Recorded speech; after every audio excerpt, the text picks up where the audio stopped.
Ωραία, δεν πάει στα κόμμα, πήγε 10 το πρωί, ο χρόνος είναι χρήμα. Να, λεφτά υπάρχουντα. Είναι 10 το πρωί, ξανά 10 το βράδυ, εδώ θα είμαστε. Βρε, τι 10 το βράδυ. Είσαι στο όλο με τον Άγιο. Δεν θυμόσαστε τι έχω. Γεια σας, παιδιά. Τι έχουμε ρε η Γκρουσούζα, πίσω θέμος έχω σαν το χάρο. Που Γκρουσούζα. Έχετε, έχουμε. Τι έχετε επιτέλους με παιδιά. Τι έχετε, μας επουλάτε, 10 φορές το είπατε. Τι έχετε εκτός από όρεξη να πάρετε τους πελάτες το πρωί. Τρεξίματα έχουμε εδώ και 10 χρόνια. Τρεξίματα 10 έτη και δεν μας το είπατε. Θα το φροντίσω εγώ. 10 χρόνια στην πιάτσα.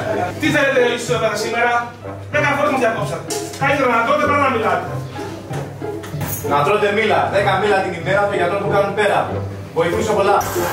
Σε πολλά βοηθούνε, Τώρα που θα σας πάω όλους μέσα αυτόφορο θα δείτε τι ωραία που θα είναι. Όχι αστυνόμε, σε παρακαλώ, πέφτα στα πόδια σου. Μην το πάρεις αυτό. Πάρε τους άλλους, τον αγαπώ εδώ και 10 χρόνια. Τι λες μωρή κουρασμένη, τον άντρα που θα πάρεις. 10 παιδιά έχουμε. Εγώ θα τον πάρω τον αχαήρευτο και θα πάει από τη σκούπα μου μια και καλή. Καλά τα λες κόρη μου. Δεν σέβεται καμία από τις 10 εντολές. Ειδικά το μου γεύσεις. 10 τις μαζεύεις ξετσίποτες. Έννοια σου μάνα και θα τον κάνω εγώ να φύγει τρέχοντας και από τα 10 νησιά τον επτανίσω. 7 νησιά βρε, 10 χρόνια γίνονται οι αγώνες. Να και τα μετάλλια. Όχι τα 10, το 78 ιδρυθήκαμε εμείς. Όσο για την ενημέρωση, παίρνετε το παράστημα της Ανοιχτής Παλάμης. Ναι, αφήστε εμάς να παίξουμε παλίτσα, να σας πούμε επιτέλους τις 27 Ιουλίου, κολλάκι στην ενημέρωση. Τι να πείτε ωραίες, τι να πείτε, ρόλο τα εκάματε. 10 ώρες σας ωραία, 10 ώρες σας αφορεσμένοι και όχι μία, 10 φορές αφορεσμένοι.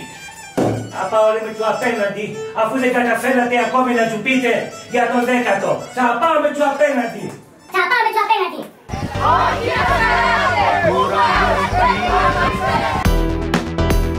Μη σταματάς και το σκοτάδι να πολεμάς, τους φόβους βγάλε απ' την καρδιά να γελάς.